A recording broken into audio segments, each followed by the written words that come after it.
You know, I promised my wife that I wouldn't hit any hornet's nests with sticks for like a day. And now I just hit a big hornet's nest with a stick. So, are you shocked at the amount of people that live in Western societies, here in Norway, especially when we were in Sweden a couple days ago, but all the countries that we've been in, that live in free societies yet are completely afraid to say what they think? Is it absolutely shocking to you? I think what I've been most shocked about in all of that is what's happened in the UK, with the police starting to prosecute people for crimes of offensiveness. That's just, and I think that's probably partly because I see that as broadly reflective of something that's happening in the West in general, but it's particularly shocking and appalling to me as a Western Canadian, you know, because obviously Canada was part of the British Empire, and when I grew up, like, there was a pretty tight affinity still in Western Canada with the British Empire. I mean, our maps were the Dominion of Canada. It was still pink. You know, it was still part of the British Empire. We sang God Save the Queen constantly at public gatherings. That's gone by the wayside. And you know, I've always regarded British common law and the British parliamentary tradition as, well, one of, perhaps the highest achievement of Western civilization. I mean, you could argue about that, but it's in the top 10, let's say. And then to see the Brits, who also have this phenomenal sense of humor, this ability to say anything, no matter how outrageous, about anyone, and to include themselves in the joke, right? Which is such an elegant way of expressing comedic freedom. To see them going down this road is it's what is it exactly? Well, it's deeply saddening, that's for sure. And what's horrifying, and that's not exactly the right word. I don't know what the word for it is. There's certainly sorrow that's associated with it. Disbelief, it's also that. At watching that happen in what I still think is like the central core of the idea of individual sovereignty and freedom as expressed across the Western world.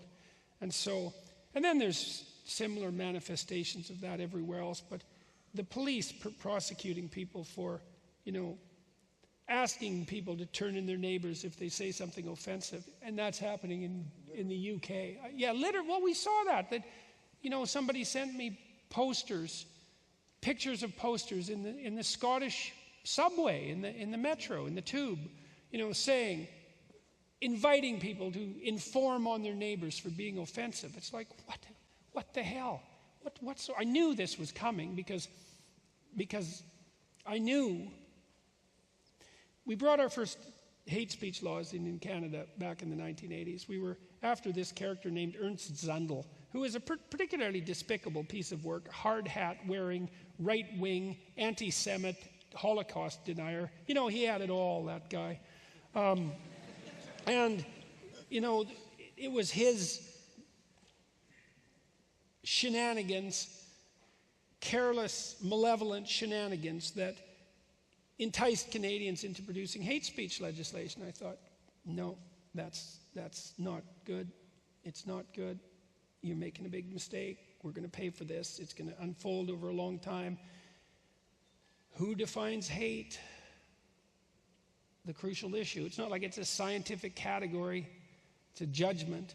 And the answer is those whom you least want to have the power to define it, because they're the ones that will take that power to themselves. And if you think that isn't going to affect what you get to say, well, you've got another think coming. So I think we're going to pay for it. And hopefully we'll wake up and push back before we have to pay too high a price. We're going to pay for it. So, yeah. And we're going to deserve to pay for it too. He's talking to you. Mm-hmm. What? Well, you know, last night I was on this British show called Question Time, which is a very famous British show, and there was a woman parliamentarian there from Ireland who was pretty bright. I liked listening to her. But the host asked me about this character named Count Dankula. I don't know if you know about him. His girlfriend, he's a comedian. Well, he thinks he's a comedian. And, well, but, you know, there are lots of comedians who think they're comedians that aren't funny. And I'm not saying he's not funny, because other people think that he's a comedian too, but he presents himself as a comedian. Count Dankula. I mean, that's actually a joke, that name. And his girlfriend had a pug, and I liked Count Dankula because he hated that pug. And I'm not very fond of pugs. I think they're hideous little creatures. And you know, I don't really hate them. If a pug comes along, then I'll pet it and everything. But it's just sort of like this little rat-like dog with these you know, if you hit a pug on the back of the head, the eyes will pop out. And so, because they've been so genetically mishandled. And so, I don't know, man, it's just... You do realize we're putting this on YouTube, and you're just you're unleashing a whole new world of hate from the pug people. I know. But whatever. So you can have your pug and you can love it. My dad had this dog that was so damn hideous and useless that it was just a miracle. And he loved it to death. And so, you know, that's fine. But, and there's kind of an ironic attitude in the dismissal of pugs. And Dankula didn't like his girlfriend's pug, and so he thought he'd play a mean trick, or a mean/funny trick, and teach it to do a Hail Hitler salute, which I actually thought was quite funny. It's like, I don't see that as glorifying Hitler. It's a pug, for God's sake. It wasn't a, what do you call those, Doberman, you know? It was a pug. It's like teaching a rat to do a Hail Hitler salute. I love how this has come down to the breed of dog with you. Well, these things matter in terms of the way they're represented, you know. And then, you know, he taught it to. It's so horrible. And I'm gonna be so killed for this. He taught it to do its little salute when he said "gas the Jews," which is not funny, you know. Except it's horribly funny, you know, that's the thing. Well, look, and so yeah, you laugh, that's right, because you're all horrible, and you know perfectly well that it's horribly funny.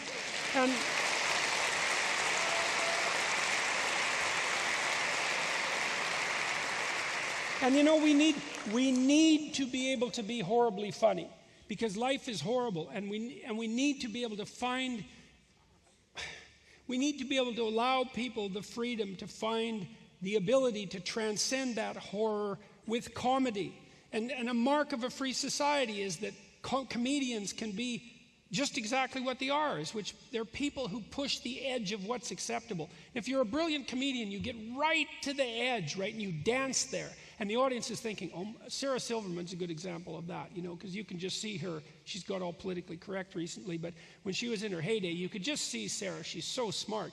You'd see her sitting there, and she'd think of something just spectacularly evil and horrible, and she'd think, oh, and then she'd say it, you know, and everyone would just crack up because, like, the darkest part of their soul had once thought something like that, and she dared to utter it, and by uttering it, she also simultaneously transcended it, you know, and that's the beauty of comedy, and well, so anyways, they went after Dankula and nailed him legally, and I thought that's in Great Britain as well. And last night, so they brought this up on Question Time, and you know, the Irish woman who said she went off on a talk about how terrible Kristallnacht was and what an awful thing Auschwitz and the Holocaust was. It's like, well,